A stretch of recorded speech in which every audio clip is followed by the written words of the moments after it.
Excelencias, amigas y amigos, muy buenas tardes.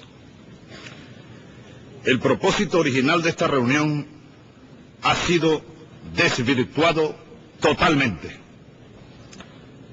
Se nos ha impuesto como centro del debate un mal llamado proceso de reformas que relega a un segundo plano lo más urgente, lo que los pueblos del mundo reclaman con urgencia, como lo es la adopción de medidas para enfrentar los verdaderos problemas que obstaculizan e impiden los esfuerzos de nuestros países por el desarrollo y por la vida. 5 años después de la cumbre del milenio, la cruda realidad es que la gran mayoría de las metas diseñadas, pese a que eran ya de por sí modestísimas, no serán alcanzadas. Pretendimos reducir a la mitad los 842 millones de hambrientos para el año 2015. Al ritmo actual, la meta se lograría en el año 2215. Ve a ver quién de nosotros estaríamos allí para celebrarlo. Si es que la especie humana logra sobrevivir a la destrucción que amenaza nuestro medio ambiente. Habíamos proclamado la aspiración de lograr en el 2015 la enseñanza primaria universal. Al ritmo actual, la meta se alcanzará después del año 2100. Preparémonos, pues, para celebrarlo. Esto, amigas y amigos del mundo, nos lleva de manera irreversible a una amarga conclusión. Las Naciones Unidas han agotado su modelo. Y no se trata simplemente de proceder a una reforma. El siglo XXI reclama cambios profundos que solo son posibles con una refundación de esta organización. Esto no sirve, hay que decirlo, es la pura verdad.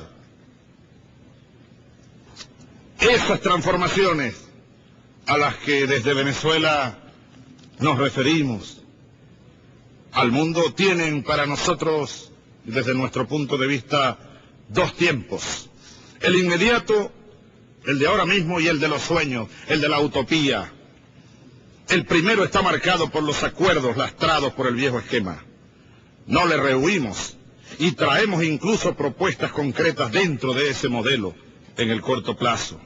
Pero el sueño de esa paz mundial, el sueño de un nosotros que no avergüence por el hambre, la enfermedad, el analfabetismo, la necesidad extrema, necesita, además de raíces, alas para volar. Necesitamos alas para volar.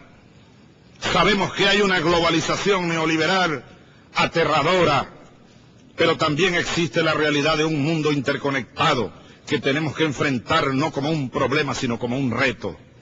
Podemos, sobre la base de las realidades nacionales, intercambiar conocimientos, complementarnos, integrar mercados, pero al tiempo debemos entender que hay problemas que ya no tienen solución nacional. Ni una nube radiactiva, ni los precios mundiales, ni una pandemia, ni el calentamiento del planeta o el agujero de la capa de ozono son problemas nacionales.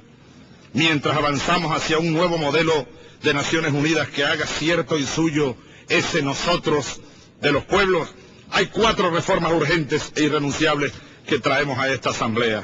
La primera, la expansión del Consejo de Seguridad, tanto en sus categorías permanentes como en las no permanentes, dando entrada a nuevos países desarrollados y a países en desarrollo como nuevos miembros permanentes. La segunda, la necesaria mejora de los métodos de trabajo para aumentar la transparencia y no para disminuirla, para aumentar el respeto y no para disminuirlo, para aumentar la inclusión. La tercera, la supresión inmediata Seguimos diciéndolo desde hace 6 años, desde Venezuela. La supresión inmediata del veto en las decisiones del Consejo de Seguridad. Ese vestigio elitesco es incompatible con la democracia, incompatible con la sola idea de igualdad y de democracia. Y en cuarto lugar, el fortalecimiento del papel del secretario general. Sus funciones políticas en el marco de la diplomacia preventiva deben ser consolidadas. La gravedad de los problemas convoca a transformaciones profundas. Las meras reformas no bastan para recuperar el nosotros que esperan los pueblos del mundo. Más allá de las reformas, reclamamos desde Venezuela la refundación de Naciones Unidas. Y como bien sabemos en Venezuela, por las palabras de Simón Rodríguez, el Robinson de Caracas, o inventamos o erramos. En la reunión de enero pasado de este año 2005, estuvimos en el Foro Social Mundial en Porto Alegre. Diferentes personalidades allí pidieron que la sede de Naciones Unidas saliera de los Estados Unidos, si es que continúan las violaciones a la legalidad internacional por parte de ese país. Hoy sabemos que nunca existieron armas de destrucción masiva en Irak. El pueblo estadounidense siempre ha sido muy riguroso con la exigencia de la verdad a sus gobernantes. Los pueblos del mundo también. Nunca hubo armas de destrucción masiva y sin embargo, y por encima de Naciones Unidas, Irak fue bombardeado, ocupado y continúa ocupado. Por eso proponemos a esta Asamblea que Naciones Unidas salga de un país que no es respetuoso con las propias resoluciones de esta Asamblea. Algunas propuestas han señalado a una Jerusalén convertida en ciudad internacional como una alternativa. La propuesta tiene la generosidad de proponer una respuesta al conflicto que vive Palestina, pero quizá tenga aristas que hagan difícil llevarlo a cabo. Por eso traemos aquí otra propuesta, anclada en la Carta de Jamaica que escribió Simón Bolívar, el gran libertador del sur, en Jamaica, en 1815, hace 190 años. Ahí propuso Bolívar la creación de una ciudad internacional que sirviera de sede a la idea de unidad que planteaba. Bolívar era un soñador que soñó lo que son hoy nuestras realidades. Creemos que ya es hora de pensar en la creación de una ciudad internacional, ajena a la soberanía de ningún Estado, con la fuerza propia de la moralidad de representar a las naciones del mundo. Pero esa ciudad internacional tiene que reequilibrar 5 siglos de desequilibrio. La nueva sede de Naciones Unidas tiene que estar en el sur. El sur también existe, dijo Mario Benedetti. Esa ciudad que puede existir ya o podemos inventarla, puede estar donde se crucen varias fronteras o en un territorio que simbolice el mundo. Nuestro continente está en disposición de ofrecer ese suelo sobre el que edificar el equilibrio del universo del que habló Bolívar en 1825. Señoras, señores, enfrentamos hoy una crisis energética sin precedentes en el mundo, en la que se combinan peligrosamente un imparable incremento del consumo energético, la incapacidad de aumentar la oferta de hidrocarburos y la perspectiva de una declinación en las reservas probadas de combustibles fósiles. Comienza a agotarse el petróleo. Para el 2020, la demanda diaria de petróleo será de 120 millones de barriles, con lo cual, incluso sin tener en cuenta futuros crecimientos, se consumiría en 20 años una cifra similar a todo el petróleo que ha gastado la humanidad hasta el momento, lo cual significará inevitablemente un aumento en las emisiones de dióxido de carbono que, como se sabe, incrementa cada día la temperatura de nuestro planeta. Katrina ha sido un doloroso ejemplo de las consecuencias que puede traer al hombre ignorar estas realidades. El calentamiento de los océanos es, a su vez, el factor fundamental detrás del demoledor incremento en la fuerza de los huracanes que hemos visto en los últimos años. Valga la ocasión para transmitir una vez más nuestro dolor y nuestro pesar al pueblo de los Estados Unidos, que es un pueblo hermano de los pueblos de América también y los pueblos del mundo. Es práctica y éticamente inadmisible sacrificar a la especie humana, invocando de manera demencial la vigencia de un modelo socioeconómico con una galopante capacidad destructiva. Es suicida insistir en diseminarlo e imponerlo como remedio infalible para los males de los cuales es precisamente el principal causante. Hace poco, el señor presidente de los Estados Unidos asistió a una reunión de la Organización de Estados Americanos a proponerle a la América Latina y al Caribe incrementar las políticas de mercado, la apertura de mercados, es decir, el neoliberalismo, cuando esa es precisamente la causa fundamental de los grandes males y las grandes tragedias que viven nuestros pueblos. El capitalismo neoliberal, el consenso de Washington, lo que ha generado es mayor grado de miseria, de desigualdad y una tragedia infinita a los pueblos de este continente. Ahora más que nunca necesitamos, señor presidente, un nuevo orden internacional. Recordemos que la Asamblea General de las Naciones Unidas, en su 6º período extraordinario de sesiones, celebrado en 1974, algunos de quienes están aquí no habían nacido, seguramente, o estaban muy pequeños. En 1974, hace 31 años, adoptó la declaración y el programa de acción sobre un nuevo orden económico internacional. Justo o junto con el plan de acción, la Asamblea General adoptó el 14 de diciembre de aquel año 1974 la Carta de Derechos y Deberes Económicos de los Estados que concretó el nuevo orden económico internacional, siendo aprobada por mayoría aplastante de 120 votos a favor, 6 en contra y 10 abstenciones. Esto era cuando se votaba en Naciones Unidas, porque ahora aquí no se vota. Ahora aquí se aprueban documentos como este documento que yo denuncio a nombre de Venezuela como írrito, nulo e ilegal. Se aprobó violando la normativa de las Naciones Unidas. No es válido este documento. Habrá que discutir este documento. El gobierno de Venezuela lo va a hacer conocer al mundo.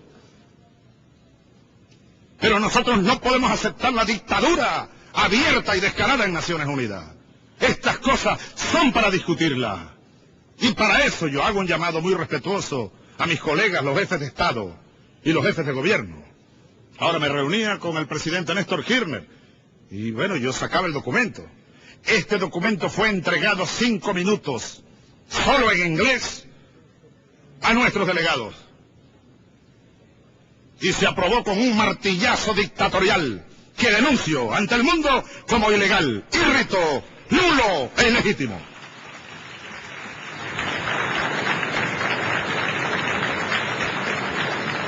Óiganme una cosa, señor presidente. Si nosotros vamos a aceptar esto, es que estamos perdidos. Apaguemos la luz y cerremos las puertas y cerremos las ventanas. Sería lo último que aceptemos la dictadura aquí, en este salón. Ahora más que nunca, decíamos, requerimos retomar cosas que se quedaron en el camino, como la propuesta aprobada en esta asamblea en 1974 de un nuevo orden económico internacional. Para recordar algo, digamos lo siguiente: el artículo 2 del texto de aquella carta confirma el derecho de los estados de nacionalizar las propiedades y los recursos naturales que se encontraban en manos de inversores extranjeros, proponiendo igualmente la creación de carteles de productores de materia prima.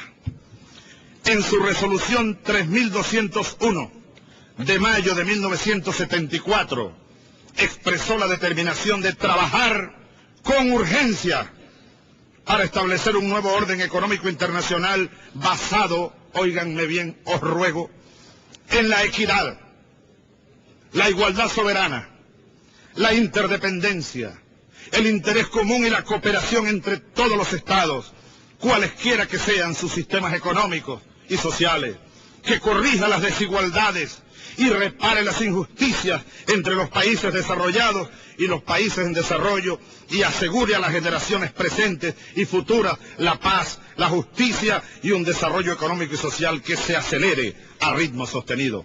Cierro comillas, estaba leyendo parte de aquella resolución histórica de 1974.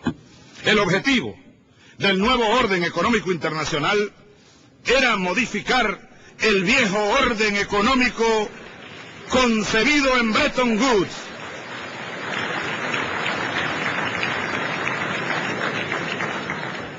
Creo que el presidente de los Estados Unidos habló aquí durante unos 20 minutos el día de ayer, según me han informado. Yo pido permiso, Excelencia, para terminar mi alocución.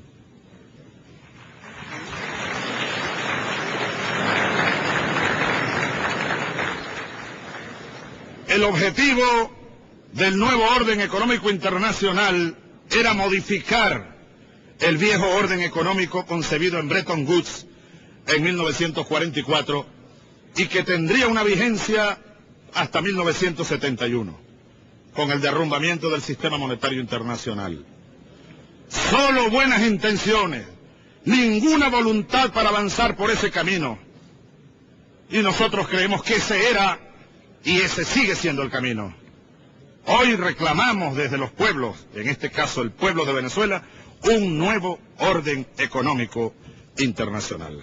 Pero también resulta imprescindible un nuevo orden político internacional. No permitamos que un puñado de países intente reinterpretar impunemente los principios del derecho internacional para dar cabida a doctrinas como la guerra preventiva. Vaya que nos amenazan con la guerra preventiva y la llamada ahora responsabilidad de proteger. Pero hay que preguntarse quién nos va a proteger, cómo nos van a proteger. Yo creo que uno de los pueblos que requiere protección es el pueblo de los Estados Unidos, demostrado ahora dolorosamente con la tragedia de Katrina. No tiene gobierno que lo proteja de los desastres anunciados de la naturaleza. Si es que vamos a hablar de protegernos los unos a los otros. Estos son conceptos muy peligrosos que van delineando el imperialismo, van delineando el intervencionismo y tratan de legalizar el irrespeto a la soberanía de los pueblos. El respeto pleno a los principios del derecho internacional y a la Carta de las Naciones Unidas deben constituir, señor presidente, la piedra angular de las relaciones internacionales en el mundo de hoy y la base del nuevo orden que propugnamos. Permítanme una vez más, para ir concluyendo, citar a Simón Bolívar, nuestro libertador. Cuando habla de la integración del mundo, del Parlamento Mundial, de un congreso de parlamentarios, hace falta retomar muchas propuestas como la bolivariana. Decía Bolívar en Jamaica en 1815, ya lo citaba, leo una frase de su carta de Jamaica: qué bello sería que el Istmo de Panamá fuese para nosotros lo que el de Corinto para los griegos. Ojalá que algún día tengamos la fortuna de instalar allí un augusto congreso de los representantes de las repúblicas, de los reinos, a tratar y discutir sobre los altos intereses de la paz y de la guerra con las naciones de las otras tres partes del mundo. Esta especie de corporación unitaria podrá tener lugar en alguna época dichosa de nuestra regeneración. Urge enfrentar de manera eficaz, ciertamente, el terrorismo internacional, pero no usándolo como pretexto para desatar agresiones militares injustificadas y violatorias del derecho internacional que se han entronizado como doctrina después del 11 de septiembre. Solo una estrecha y verdadera cooperación y el fin de los dobles raseros que algunos países del norte aplican al tema del terrorismo podrán acabar con este horrible flagelo.